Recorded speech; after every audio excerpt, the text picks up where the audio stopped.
Hello, my name is Matea Duncan, and I am an undergraduate student at UA Little Rock in the biology department. So this past semester, I've spent studying the active transport processes of Dictyostelium discoideum and their Rab32C proteins. And so to study these processes, I have looked at endocytosis, and endocytosis is an active transport process that utilizes energy. And these processes can include pinocytosis, clathrin-mediated endocytosis, clathrin-independent endocytosis, and phagocytosis. And so to study endocytosis, I've used the model organism Dictyostelium discoideum.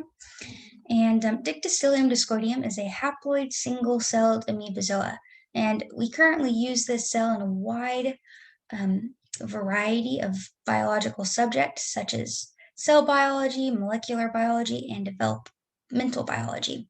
And we use this so often because it's very easy to maintain and grow within the lab. And so my project focuses on Rab32C proteins within Dictyostelium. And there are 4 Rab32 proteins in Dictyostelium, but the closest one to human is Rab32C.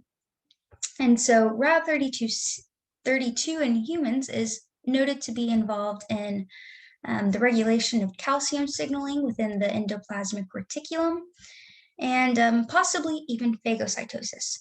And so we also have noted that there may be some involvement with neurodegenerative diseases such as Parkinson's and multiple sclerosis. So my question is, does Rab32C affect Dictyostelium's active transport processes? And more specifically, is Rab32C involved in endocytosis and phagocytosis? So we looked at endocytosis, and Dictyostelium has a linear endosomal pathway. So what this means is that once the cell has taken in anything, whether that be food or bacteria, or these dextran beads, which I will talk about, the materials must travel through the entire pathway before the process of exocytosis can begin.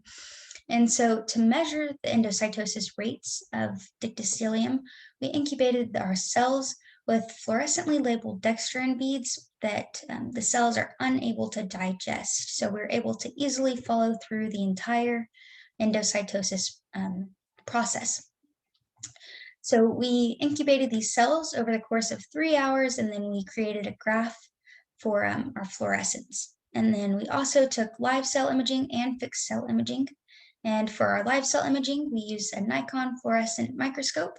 And for our fixed cell imaging, we used a confocal microscope. And so here is that graph for endocytosis. And as you can tell, this graph doesn't give us great conclusions.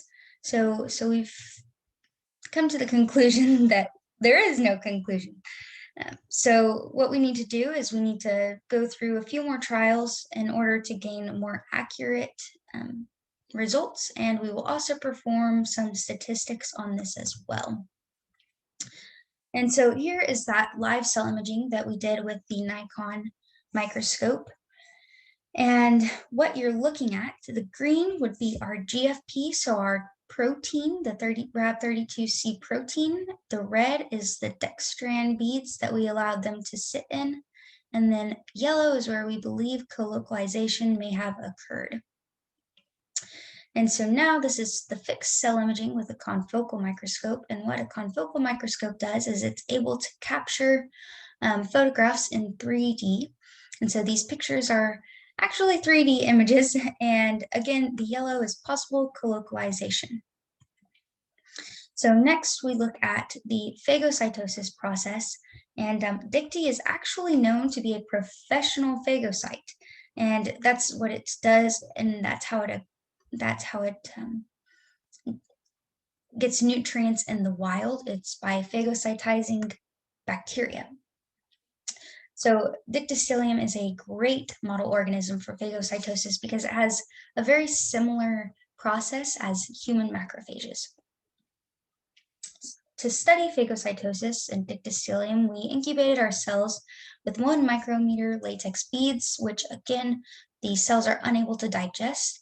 And then we measured fluorescence emission and put that on a graph. And we measured the emission for 1 hour. So this is that graph, and this graph is much easier to look at.